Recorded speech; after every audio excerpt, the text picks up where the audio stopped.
धन्यवाद। मैं बैठ करके काफी दिनों से बजट पे जब से चर्चा हो रही है तब से सुन रहा हूं और महामहिम राज्यपाल महोदया के अभिभाषण पे हमारे तमाम नेता, इधर प्रतिपक्ष के विपक्ष के नेता या तो झूठ बोलते हैं या तो जानते नहीं। इधर से चर्चा हुई कि ये झूठ का पुलिंदा है और सुना नहीं। बजट पे बोल रहा हूं, आप काहे परेशान हैं? मान्यवर बजट पे बोल रहा हूं, अभी आ रहा हूं उसी पर। झूठ का पुलिंदा है, दिशाविहीन बजट है, लेकिन 5 करोड़ चाहिए। ये कहां से आई? ये 5 करोड़ कहां से आई? अगर बजट में कुछ नहीं है, बजट में अगर कुछ नहीं है, ये झूठ का पुलिंदा है, दिशाविहीन बजट है, तो फिर 5 करोड़ चाहिए और 3 करोड़ और बोनस चाहिए। 8 करोड़ चाहिए। ये आई कहां से?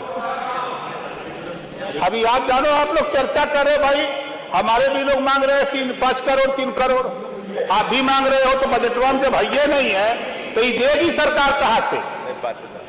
इस नाते हमने देखा कि जब ये गोल उधर रहती है तो भारी भरकम बजट, जब वो गोल इधर रहती है तो झूठ का पुलिंदा, फिर उधर से इधर आकर के फिर वही काम शुरू हो जाता है। खैर, हम मानव शिक्षा के सवाल पे जो सरकार ने प्रयास किया है, उस प्रयास में कुछ कमी है,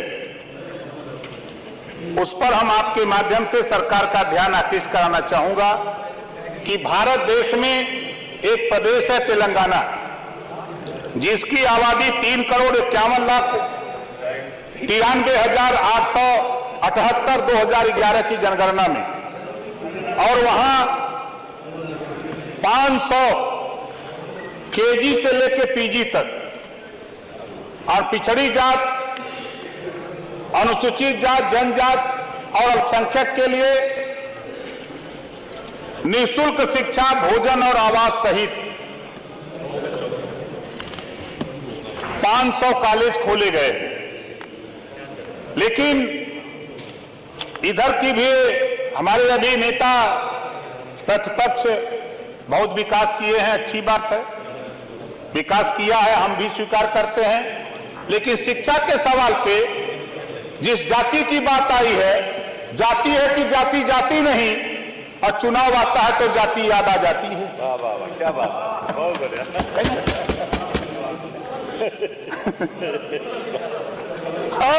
मान्यवर, हम आपके माध्यम से सरकार से कहूंगा, इन्होंने नहीं किया, लेकिन आपसे ये कहूंगा कि इन्होंने नहीं किया तो उसी नक्शे कदम पर आप भी न चलो।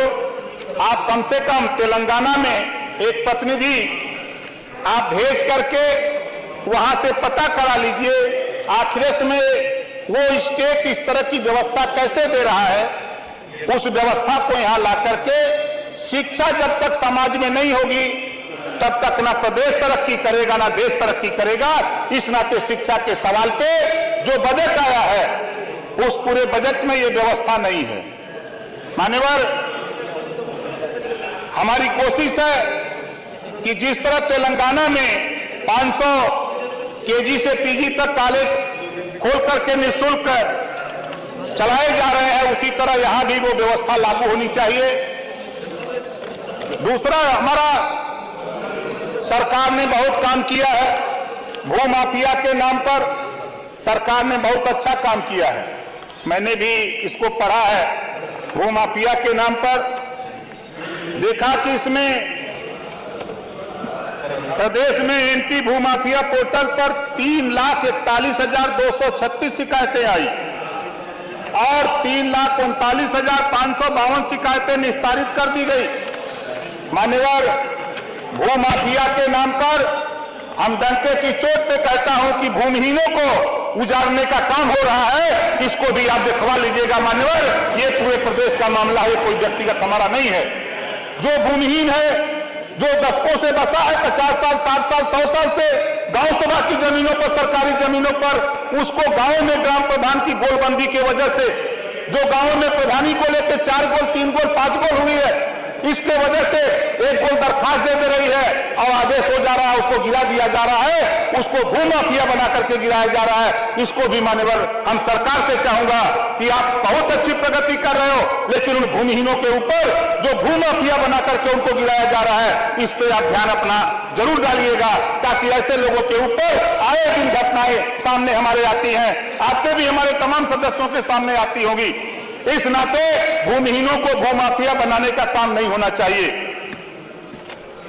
आगे हम चलते हैं। महिला हमने अब जोड़ा तो काफी बजट तो दिया है सरकार ने, लेकिन अब हम क्या कहें, आधी आबादी लोग कहते हैं, हम भी कहते हैं आधी आबादी है, लेकिन बजट तो बहुत लंबा है।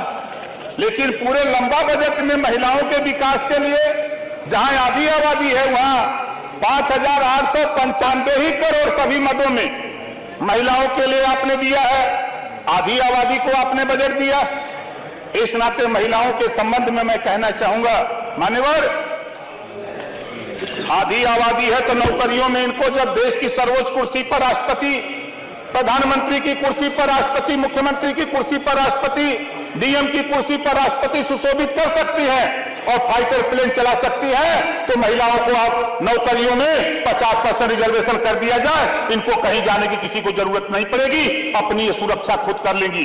जिस सुरक्षा की बात हम उनकी चर्चा करते हैं, आज उठा करके देखिए शिक्षण संस्थाओं में आधी आबादी अगर महिलाओं की है, तो चाहे प्राइवेट हो चाहे सरकारी हो, आधी सीटें प्राइवेट हो चाहे सरकारी हो, वहां सीटें सुरक्षित कर दिया जाए महिलाओं को।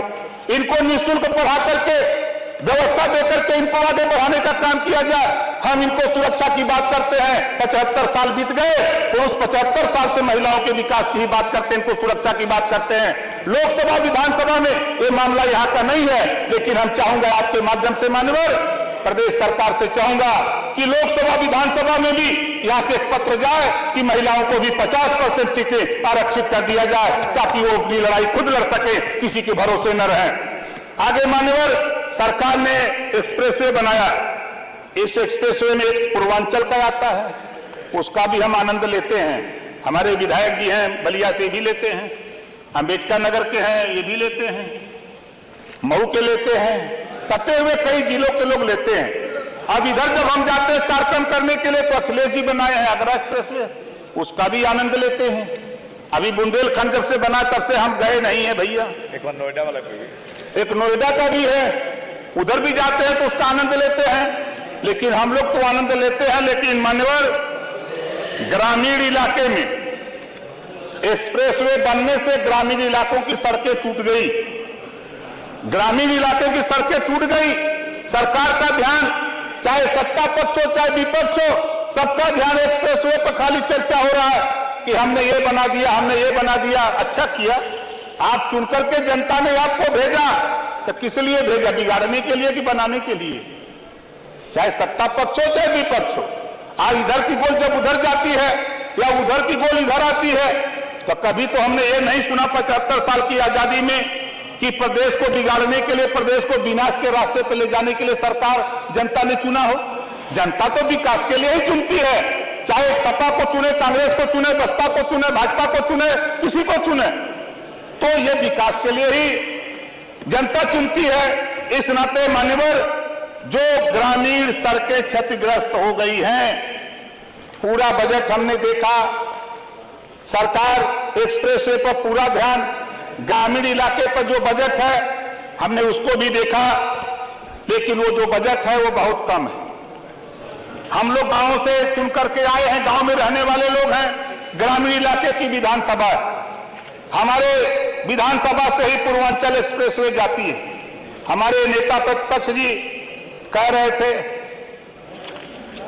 एक्सप्रेसवे की चर्चा, लेकिन मुझे याद है जब मैं उनके साथ था तो मोहम्मदाबाद से लखनऊ तक हम लोग 2 बजे रात पैदल रथ यात्रा लेके आए थे, उसी पर आए भले आप हिचकोला खाते हुए आए हो, लेकिन रास्ता वही मिला जो पूर्वांचल एक्सप्रेसवे बना।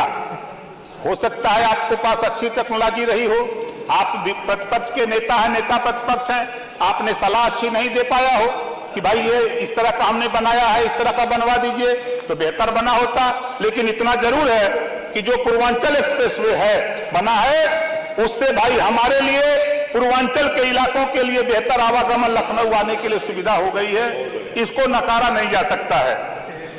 मान्यवर आवास, आज हमने देखा इसमें बजट है आवास के लिए बजट सरकार ने दिया है।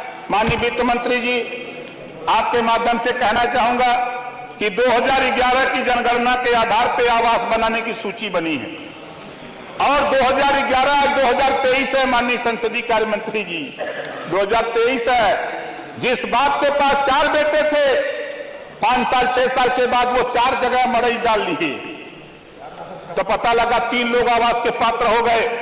आज भी गांव में 5, 6, 10, 12 ऐसे बेचारे हैं जो नेताओं के फ्लैक्स डाल करके आज अपना जीवन निर्वाह कर रहे हैं। इस नाते मान्यवर, आपके माध्यम से हम माननीय संसदीय कार्य मंत्री से कहूंगा कि 2011 की जो जनगणना है उसके बाद आज परिस्थिति बदली है, इसमें बदलाव की जरूरत है। आज गांव में सर्वे करा लीजिए, जो वास्तव में पात्र है उसको आवास देने का काम करिए। आप बहुत आवास दिए हो, ऐसा मैं नहीं कहता, ये सरकार थी, इन्होंने भी आवास दिया, आप आए तो आपने आवास देने का काम कर रहे, ये कोई नई बात नहीं है, ये तो अनवरत एक प्रक्रिया है। और मान्यवर, पिछड़ी जाति की बेटी की शादी बड़ी विसंगति है। माननीय मंत्री जी, बड़ी विसंगति है। मैं आपका ध्यान, मान्यवर, आपके माध्यम से माननीय मंत्री जी बैठे हैं, इनका ध्यान आकृष्ट कराना चाहूंगा कि आपने पिछड़े वर्ग के पुत्रियों की शादी अनुदान की राशि 150 करोड़ दिया है। बेशक आपने पिछले बजट से बढ़ाया है, हम इसका स्वागत करते हैं। आपने सामूहिक विवाह में भी 600 करोड़ दिया है, बढ़ाया है पैसा, पिछले बजट में के हिसाब से आपने बढ़ाया है, बहुत बहुत आभार। लेकिन इसमें भी एक बहुत बड़ी विसंगति है, पर आपका ध्यान आकर्षित कराना चाहूंगा। पिछड़ा वर्ग विभाग द्वारा एक विभाग बना है जिसकी आबादी 52% पिछड़ों की, और पिछड़ों की बेटियों की शादी के लिए मात्र 20,000। माननीय मंत्री जी, आप भी पिछड़े से ही आते हैं, ध्यान रखिएगा ये जो मैं कह रहा हूं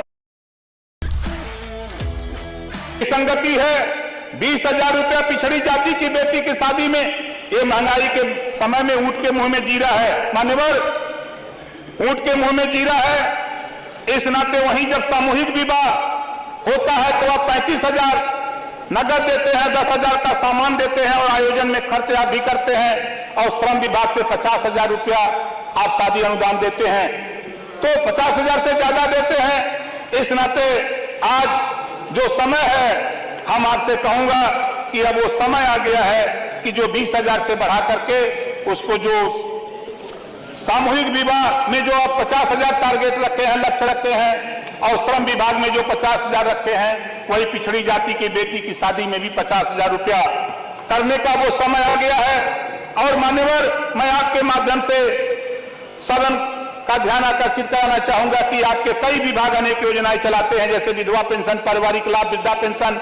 पिछड़े वर्ग के लोग कभी नहीं जान पाते कि उनके वर्ग के विकास कितने लोग लाभान्वित हुए। अनुरोध है कि जब पिछड़ा वर्ग विभाग बना हुआ है तो सिर्फ पिछड़े वर्ग के कल्याण के लिए बना है, तो ये सभी योजनाएं एक जगह से चलाने पर पिछड़े समुदाय को आसानी होगी, उसका सभी काम एक ऑफिस में होगा, समुदाय में अच्छा मैसेज भी जाएगा कि सरकार उन पर इतनी धनराशि खर्च कर रही है।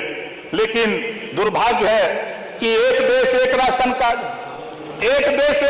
कार्ड बनाने के लिए सरकार पहल कर रही है, एक देश एक टैक्स लेने की सरकार बात कर रही है। तो मान्यवर, मैं आपके माध्यम से सरकार का ध्यान आकृष्ट कराऊंगा कि बजट में व्यवस्था तो नहीं है, लेकिन एक देश एक शिक्षा लागू करने के लिए बजट में जो भी व्यवस्था है, उस व्यवस्था के तहत जो तेलंगाना का जो मामला है, उस तेलंगाना से सीख लेकर के एक नई व्यवस्था उत्तर प्रदेश में कायम करने के लिए पूरे बजट में हमने देखा कि कहीं ऐसी व्यवस्था इसके लिए नहीं है मान्यवर। और आज महंगाई, पूरे बजट में महंगाई पे कैसे महंगाई कम हो, इस पे कोई पूरे बजट में कोई कहीं हमने पढ़ नहीं पाया। हो सकता है हमारे पढ़ने में या हमारे चश्मे में नंबर कम हो। हमारे कुछ साथी कहा करते हैं कि महंगाई कहाँ है, लेकिन मैं टायर अपने गाड़ी में अभी 10 दिन पहले लगवाया, तो जो 5,000 में टायर लगवाया था वो 10,000 का हो गया। जो मोटरसाइकिल 50,000 की खरीदी जाती थी, आज के 4 साल पहले वो मोटरसाइकिल 1 लाख को मिल रही है मान्यवर। जो पेट्रोल डीजल, हम सब लोग डीजल भरवाते हैं, ऐसा नहीं है। हम सच्चाई को क्यों इग्नोर करते हैं, क्यों छुपाते हैं? सच्चाई को हमको कहना चाहिए, सच्चाई से लड़ना चाहिए। अगर महंगाई है तो महंगाई कैसे कम हो, इस पे सत्ता पर अपक्ष और विपक्ष दोनों को मिलकर के इस पे चिंतन करने की जरूरत है मान्यवर। ये प्रदेश के महंगाई, प्रदेश हमारा व्यक्तिगत ओम प्रकाश राजभर नहीं, खाली हमारे नेताओं का सवाल नहीं, इस सदन में बैठे हुए सभी लोगों का सवाल नहीं, 25 करोड़ आबादी से इसका संबंध है महंगाई का। इस नाते महंगाई कैसे कम हो, इस पूरे बजट में हमने पढ़ा, कोई प्राविधान नहीं है कि महंगाई कैसे कम हो, कैसे गरीब जो दिहाड़ी पे मजदूरी करता है, रिक्शा चलाता है, कैसे उसको लाभ मिले। आज गेहूं जब वो आटा खरीदने जाता है, राजभर जी स्वयं देखते जाए। बेसी चला गया मान्यवर। 20 मिनट बोला है, अध्यक्ष जी तो बताए थे 15 मिनट की बात थी उमाशंकर जी, आप 20 कहना। आप शूद्र हो तो मान्यवर, जब इस देश में मनुस्मृति बनी, 4 वर्ण बना, ब्राह्मण क्षत्रिय वैश्य शूद्र, तो शूद्र में अहिर गलेरी कुंभी कोयरी भारत मार मुसर धोबी खटिक पासी केवट बिंद मला जुड़ा दुनिया अंसारी शेख सैयद पठान धोबी धरकार पासी खटी खेला कुजड़ा, ये 6,743 जाति जब बनाई गई, मैं उसमें पैदा नहीं था। लेकिन जाति जाति जाति नहीं है, चुनाव आता है तो ये जाति याद आ जाती है, ये हमने देखा है। और जाति को नकारा नहीं जा सकता है। हम शूद्र हैं, हम जातिवार जनगणना के लिए 20 साल से लड़ते हैं। ये विपक्ष के, जो हमारे प्रतिपक्ष के साथी, विपक्ष के लोग, चाहे हमारे बसपा के साथी हो, चाहे कांग्रेस के साथी हो, चाहे सपा के साथी हो, जब अकेले हम चिल्लाते रहे बाहर, कहीं किसी को सुनाई नहीं देता था। ये सुनाई नहीं देता, नहीं भाई बात तो सुनी लो, सही बात जो कह रहा हूं। लेकिन उस समय बहुजन समाज पार्टी को थोड़ा सुनाई दिया, थोड़ी चर्चा हुई, लेकिन सपा को सुनाई नहीं दिया। कांग्रेस से सपा का गठजोड़ था, कांग्रेस से सपा का गठजोड़ था, उन्होंने प्रस्ताव दिया, इन्होंने सुना होगा, लेकिन मैं उस समय साथ में नहीं था, साथ नहीं बैठते थे, क्योंकि हम सदन से बाहर रहते थे। इस नाते जातिवार जनगणना के हम पक्षधर हैं। जब तक जातियों की गिनती नहीं होगी, तब तक मैं दावे के साथ कहता हूं, बंजारा, बहेलिया, राजभर, चौहान, बारी, बिहार, ऐसी जातियां जिनको कोई काम ही पेशा नहीं है। जैसे हमने देखा, इसमें पढ़ा विश्वकर्मा श्रम सम्मान योजना, जिसको कोई श्रम दिया ही नहीं गया तो उसको कौन सा काम देंगे भैया? तो उनको भी काम की व्यवस्था कराओ।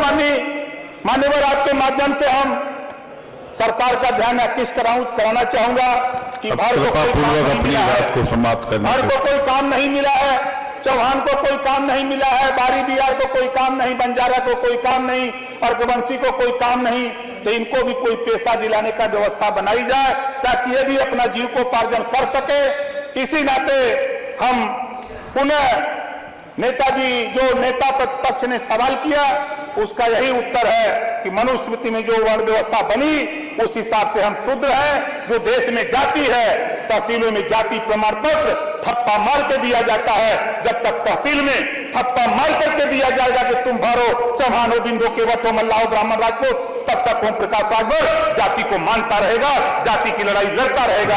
इसी बात के साथ अपनी बारी को विराम देता हूं। बहुत बहुत धन्यवाद।